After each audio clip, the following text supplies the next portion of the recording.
Hello my dear students and welcome back to the channel. आज के class में हम कंटिन्यू करेंगे अपना कॉर्पोरेट लॉ, जो कि हमारे ओडिशा के सेमेस्टर नंबर 2 के अंदर दिया हुआ है। बाकी सारे universities all over the country सब में कॉर्पोरेट लॉ या कंपनी लॉ जरूर होगा, तो तुम अपने सिलेबस के हिसाब से यहाँ पढ़ाई करना शुरू कर सकते हो। ऑल ओवर इंडिया के अंदर सिलेबस ऑलमोस्ट सेम है, तो चाहे तुम कोई भी यूनिवर्सिटी से क्यों ना हो, हम अपना पढ़ाई जो यहाँ से स्टार्ट कर सकते हैं। ठीक है, आज का जो टॉपिक है वो है what is the legal position of a director. पिछले वीडियोस में हम ऑलरेडी देख चुके हैं डायरेक्टर्स क्या होते हैं, what are the qualifications and disqualifications of a director. ये सब टॉपिक हम ऑलरेडी देख लिए थे।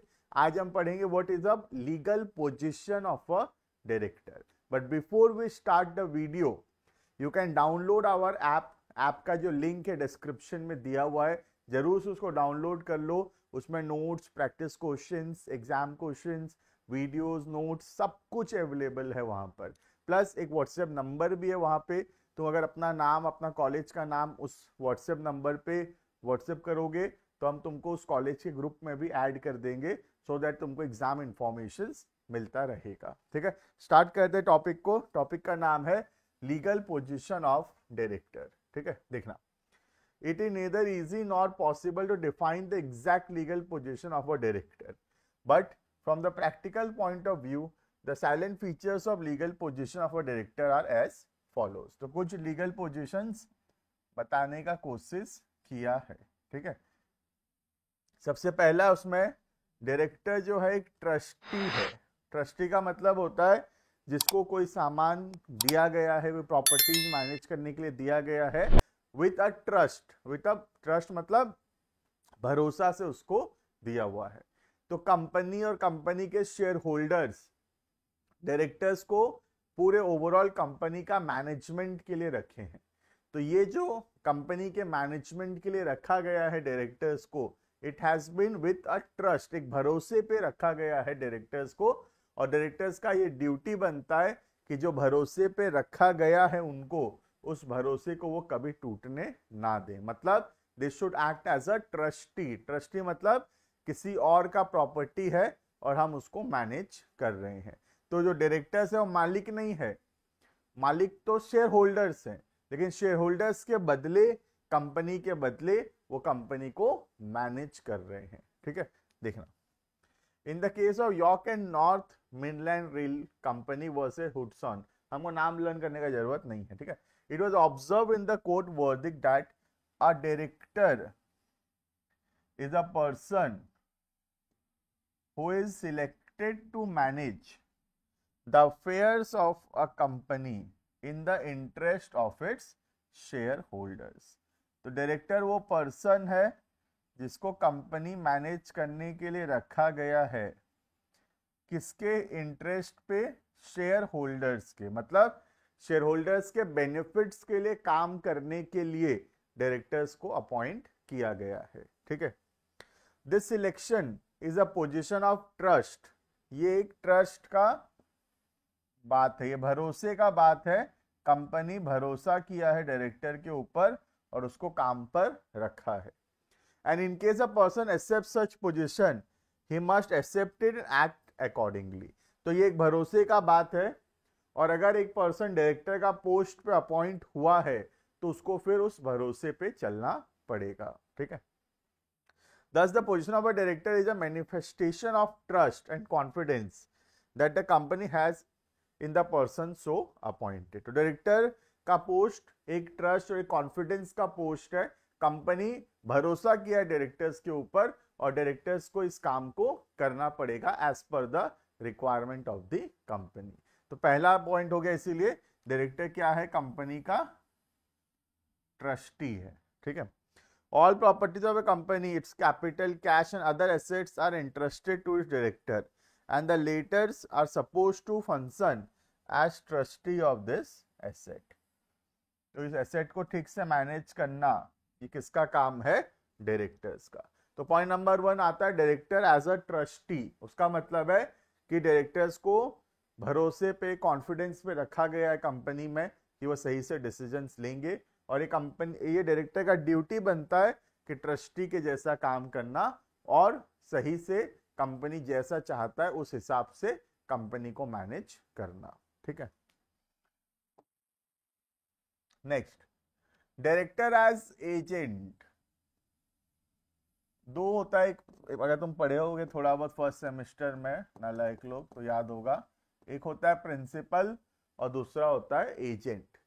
प्रिंसिपल मतलब मालिक है ना, ओनर, और एजेंट मतलब जो एम्प्लॉई है उसके बिहाफ में काम कर रहा है। अगर एजेंट कुछ भी करता है तो कौन जिम्मेदार होता है? प्रिंसिपल भी जिम्मेदार होता है। ठीक है, इसको हम बिजनेस लॉ में पढ़े होंगे, इसको लॉ ऑफ एजेंसी भी बोला जाता है। ठीक है, देखना, in practice a company is an artificial person and as such it personally can not perform any act. Obvious बात है, कंपनी एक आर्टिफिशियल पर्सन है और कंपनी खुद से कोई भी काम नहीं कर सकता, इसीलिए तो डायरेक्टर्स को अपॉइंट किया जाता है जो कंपनी के बदले काम करेंगे। तो कंपनी यहाँ पे क्या है? कंपनी इज द प्रिंसिपल, और वो डायरेक्टर क्या है? डायरेक्टर कंपनी के बदले काम कर रहा है, हेंस डायरेक्टर क्या है? Director is a agent. ठीक है, देखना, the directors on behalf of company act as its agent. They are deemed to be the agents of the company for which as authorized by its article and the provisions of law. They perform the functions assigned to them. जो काम उनको दिया गया है वो काम को वो लोग कंप्लीट करते हैं। And their relation with the company are governed by the laws of agency. Clear है ये? तो जो भी काम दिया गया है कंपनी के डायरेक्टर्स को बाय द कंपनी, कंपनी का डायरेक्टर्स वो सारा काम करता है, क्योंकि कंपनी का डायरेक्टर क्या है? एजेंट है, और प्रिंसिपल कौन है? Company is the principal. ठीक है, the company would therefore be liable as the principal for the all the actions of its director. जैसे कि मैं स्टार्टिंग में बताया था, प्रिंसिपल जिम्मेदार होता है, स्टाफ कुछ भी गलती करेगा तो मालिक जिम्मेदार होगा। वैसे ही अगर डायरेक्टर्स कुछ गलती करेगा तो डायरेक्टर्स के साथ साथ कंपनी भी लायबल होगा। ठीक है, the company would therefore be liable, company भी लायबल होगा as the principal for all the actions of its director which are within the scope of directors authority. जो भी डायरेक्टर्स के ऑथोरिटी के अंदर है, अगर ऐसा कोई भी काम डायरेक्टर करता है और उससे कोई भी नुकसान होता है तो उसमें डायरेक्टर भी लायबल होगा, साथ साथ में प्रिंसिपल भी लायबल होगा। ठीक है, next, director as the managing partner of the company. Directors are also deemed to be the managing partner of the company since they are elected and representatives of shareholders. क्योंकि share holders के बदले वो सारा काम करते हैं, इसीलिए उनको मैनेजिंग पार्टनर भी बोला जाता है, क्योंकि वो कंपनी को मैनेज करते हैं, कंपनी को संभालते हैं। ठीक है, the directors do all the proprietary functions of the company and have the right to appoint the company's manager. सारा जो मालिक का जो अधिकार होता है वैसा ही अधिकार एक कंपनी के डायरेक्टर का भी है, इसीलिए they must have be called the companies managing partner. इसलिए उनको कंपनी का मैनेजिंग पार्टनर भी बोला जाता है, क्योंकि वो कंपनी को मैनेज कर रहे हैं just like a owner. Owner जैसे मैनेज करता है वैसे ही ये लोग भी मैनेज कर रहे हैं। ठीक है, next, director as an officer of the company. ये सिंपल है काफी। According to companies act a director is an officer. Director एक ऑफिसर भी है कंपनी का और एक एम्प्लॉय भी है कंपनी का, तो दोनों पॉइंट में कुछ खास बात है नहीं। ठीक है, देखना, इसी में कंटिन्यू करते हैं। And as an officer he if he makes a default in complying with the provisions of the companies act he can be punishable with a fine और इम्प्रिजनमेंट। और अगर वो कुछ भी गलती करता है तो जैसे हर ऑफिसर जिम्मेदार होगा वैसे वो भी लायबल हो जाएगा। ठीक है, और लास्ट पॉइंट है, कंपनी का जो एम्प्लॉई डायरेक्टर है वो एम्प्लॉई है कंपनी का। रियलिटी में तो एम्प्लॉई ही है, मालिक थोड़ी है। मालिक कौन है? मालिक तो शेयर होल्डर्स है। डायरेक्टर्स तो खाली अपॉइंट किए जाते हैं by the shareholders to manage the company. तो डायरेक्टर रियलिटी में बोलूं तो they are just like a employee. ठीक है, देखना, there is a contract with the director makes with the company when he is appointed which stipulates that the director shall serve the company. कुछ समय के लिए कंपनी में काम करेगा। जब अपॉइंट होता है तभी से ये बात बताया जाता है। और बदले में क्या मिलेगा? कंपनी उसको रेमुनरेशन देगा। तुम काम करोगे और बदले में तुमको पैसा मिलेगा। तो ये किसके जैसा है? This is just like a employee. Employee तो ऐसे ही होते हैं, काम करेंगे और पैसा मिलेगा। डायरेक्टर भी वैसे ही है, कंपनी में अपॉइंट किए गए हैं कुछ समय के लिए, उस समय वो लोग काम को करेंगे, जो काम दिया जाएगा, और उसके हिसाब से उनको पैसा मिलेगा। क्लियर? तो this was all about the legal position of a director. अब हम देखेंगे एक कंपनी के डायरेक्टर का क्या पावर है, क्या ऑथोरिटी है कंपनी के डायरेक्टर्स का। ठीक है, सॉरी, देखना क्या क्या डायरेक्टर। सबसे पहला है general power vested in the companies in the board of directors. तो बोर्ड ऑफ डायरेक्टर्स को जनरल पावर दिया गया है सेक्शन 179 के तरफ से। ठीक है, देखना, सेक्शन 179 अगर लर्न रहेगा सेक्शन तो बहुत अच्छी बात है, बट एग्जाम में गलत नहीं लिखना, याद है तो लिखो वरना सेक्शन छोड़ो। ठीक है, section 179 of the companies act 2013 declares that subject to the provisions of the act the board shall be entitled to exercise all such powers and do all such act as the company authorized to exercise and do। तो बोला company जो जो काम कर सकता है, company का director भी वो सब काम कर सकता है। जो पावर कंपनी का है वो पावर कंपनी के डायरेक्टर्स का भी होगा। ठीक है, next, it therefore follows subject to the restrictions contained in the act and in the memorandum and article of association, the power of the boards are coextensive with those of the company itself। तो बोल रहा है कि जो MOA और AOA में लिखा हुआ वो भी देखना पड़ेगा, क्योंकि जो चीज कंपनी के पावर में है वो सब कुछ डायरेक्टर्स के भी पावर के अंदर आता है। तो इसलिए बोला गया है को एक्सटेंसिव। बोर्ड का जो पावर है वो को एक्सटेंसिव है, किसके साथ? कंपनी के साथ। मतलब कंपनी का जो पावर होगा कंपनी के डायरेक्टर्स का भी वही पावर होगा। तो जो पावर कंपनी के मेमोरेंडम में है, जो पावर कंपनी के आर्टिकल्स में है, कंपनी मेमोरेंडम में लिखा हुआ क्या क्या कर सकता है, आर्टिकल्स में लिखा हुआ क्या क्या कर सकता है, तो जो कुछ कंपनी के मेमोरेंडम और आर्टिकल में लिखा हुआ है वो सब कंपनी कर सकता है। और अगर कंपनी कर सकता है तो कंपनी का डायरेक्टर्स भी वो सब कर सकता है। ठीक है, next, but this power of the board are subject to 2 restrictions. क्या क्या रेस्ट्रिक्शन देखना। पहला,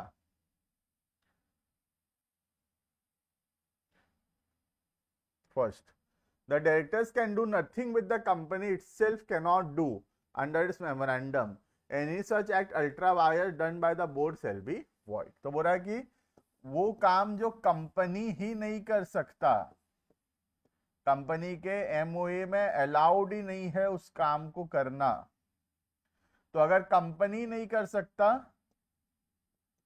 तो फिर कंपनी का जो डायरेक्टर्स है वो भी ये चीज नहीं कर सकता। और अगर किया जाता है तो उसको अल्ट्रा वायर्स बोलते हैं। अल्ट्रा वायर्स मतलब बियॉन्ड द पावर। और कोई भी अल्ट्रा वायर्स ट्रांजेक्शन जो होता है वो क्या होता है? वॉइड होता है। ठीक है, वॉइड मतलब not enforceable by law. Next, secondly, और क्या रेस्ट्रिक्शन देखना। एक तो पहला हम पढ़े अल्ट्रा वायर है तो वॉइड होगा। दूसरा, secondly, when acting with in the power of the company the powers of the board are limited to the extent the company delegated them by its article। तो कंपनी के पास power तो है, ठीक है, लेकिन उसमें से कुछ पावर जो है कंपनी डायरेक्टर्स को दिया है, सारा पावर नहीं दिया। सपोज कुछ पावर्स दिया है किसके थ्रू? आर्टिकल ऑफ एसोसिएशन के थ्रू। तो फिर जो डायरेक्टर्स को पावर दिया गया है, डायरेक्टर्स का सिर्फ उतना ही पावर होगा। जैसे मैं एग्जांपल लेता हूं, सपोज कंपनी का 100% पावर है, लेट से कंपनी उसमें से डायरेक्टर्स को सिर्फ कितना दिया है? लेट से 60%। तो डायरेक्टर सिर्फ कितना काम कर सकता है? 60% पावर एक्सरसाइज कर सकता है, बाकी 40% पावर जो है वो डायरेक्टर एक्सरसाइज नहीं कर सकता। ठीक है, तो जितना कंपनी डेलीगेट किया है उतना ही पावर डायरेक्टर का होगा।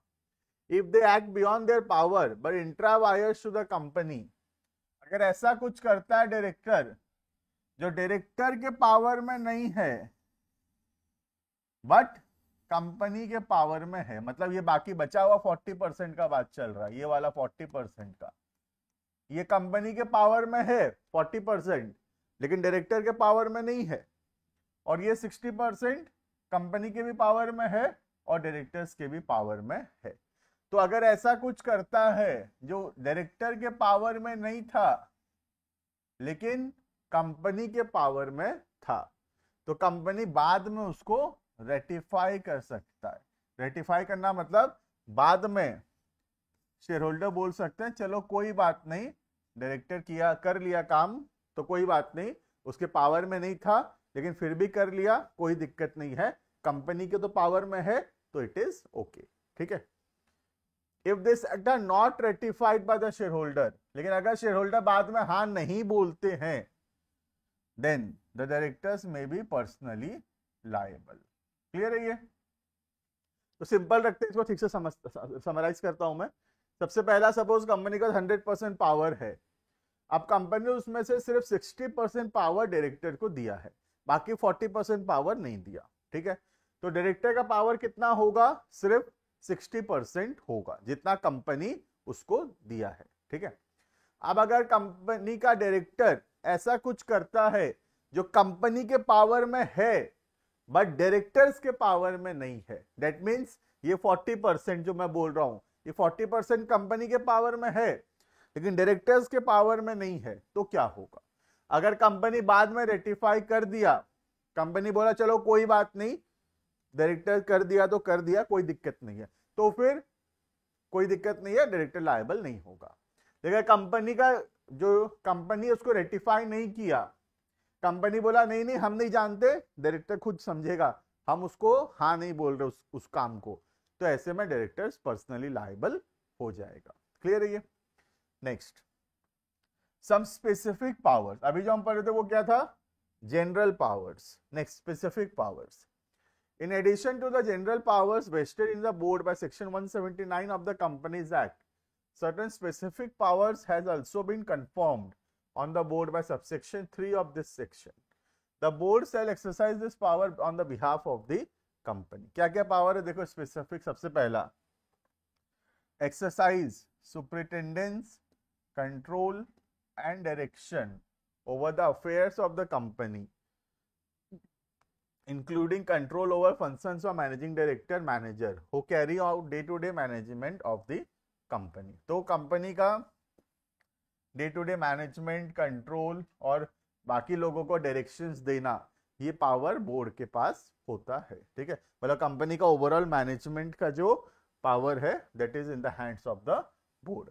Second, appoint the first auditor, first auditor को अपॉइंट करने का पावर है बोर्ड के पास। नेक्स्ट, अगर कोई कैजुअल वैकेंसी होता है, कोई भी ऑडिटर का डेथ हो जाता है या वो इंसॉल्वेंट हो जाता है, रिजाइन कर देता है, तो फिर उसमें जो है कंपनी का बोर्ड जो है नया ऑडिटर अपॉइंट करेगा। ठीक है, बट ये सॉरी ये टाइपिंग मिस्टेक है, ये रेजिग्नेशन होगा ये वर्ड, लेकिन अगर रिजाइन किया है तब बोर्ड अपॉइंट नहीं करेगा, रिजाइन करता है जब तो वो फिर शेयर होल्डर्स अपॉइंट करते हैं। ठीक है, तो ये बहुत डिटेल में हम पढ़ेंगे बाद में ऑडिट में सेमेस्टर नंबर 6 में। अभी के लिए तुम सोचो कि अगर कोई भी ऑडिटर का पोस्ट खाली है तो कैजुअल वैकेंसी को बोर्ड मीट करेगा। ठीक है, नेक्स्ट, एडिशनल डायरेक्टर्स अपॉइंट करता है बोर्ड, डायरेक्टर्स का कैजुअल वैकेंसी को फिलअप करता है, और अल्टरनेट डायरेक्टर्स भी अपॉइंट करता है। ठीक है, तो ये सारा पावर किसके पास है? ये सारा पावर है बोर्ड ऑफ डायरेक्टर्स के पास। ये सारा हो गया specific powers given in the section 179। ठीक है, next, power to exercise only at board meetings. कुछ पावर है जो सिर्फ बोर्ड मीटिंग में यूज किया जा सकता है। क्या क्या देखना? सबसे पहला, power to make calls. Calls मतलब पैसा मांगना, इंस्टॉलमेंट का पैसा मांगना शेयर होल्डर से, जैसे एप्लीकेशन का पैसा, अलॉटमेंट का पैसा और कॉल्स का पैसा। तो पावर टू मेक कॉल्स मतलब जो इंस्टॉलमेंट का पैसा बाकी है वो पैसा मांगना फ्रॉम द शेयर होल्डर्स। और क्या कर सकता है? Power to issue debentures, debenture issue कर सकता है, पैसा बोरो कर सकता है, पैसा इन्वेस्ट कर सकता है और लोन्स ले सकता है या लोन्स दे सकता है। ठीक है, तो ये सारा पावर है किसके पास? डायरेक्टर्स के पास, to be exercise in the board meetings. Next, power which must exercise by the board unanimously. Unanimously का मतलब होता है जब 100% लोग हाँ बोलेंगे तभी हम ये काम कर सकते हैं। क्या क्या काम देखना? सबसे पहला, पावर टू अपॉइंट और employ a person as managing director. अगर हम एक मैनेजिंग डायरेक्टर या एक मैनेजर अपॉइंट करना चाहते हैं तो हम कर सकते हैं, लेकिन उसमें 100% लोगों का सहमति चाहिए। Under section 203, if he is already a managing director manager of another company, तो दूसरी कंपनी में ऑलरेडी वो मैनेजिंग डायरेक्टर है और उसको हम अपने कंपनी में भी मैनेजिंग डायरेक्टर बनाना चाहते हैं, तो बोर्ड का 100% वोट चाहिए होगा। Next, power to invest in any shares or debentures of any body corporate. तो किसी कंपनी के शेयर्स या डिवेंचर्स में अगर हम पैसा लगाना चाहते हैं तो 100% बोर्ड हाँ बोलना चाहिए। क्लियर है? तो ये कुछ सीरियस मैटर्स है जहां पर 100% लोगों का सहमति चाहिए उस काम को करने के लिए। क्लियर है? This was all about what is the legal position of a director and what are the powers of a director as per Companies Act 2013। Clear है ये? This was all about today. बाकी हम मिलेंगे next class के अंदर, आगे के topics को कंटिन्यू करेंगे। जुड़े रहना चैनल के साथ। नए हो तो लाइक शेयर सब्सक्राइब जरूर से कर लेना। डिस्क्रिप्शन में एक ऐप का लिंक है, डाउनलोड कर लो, बहुत सारा कंटेंट वहां पे तुमको मिल जाएगा। Thank you and bye bye.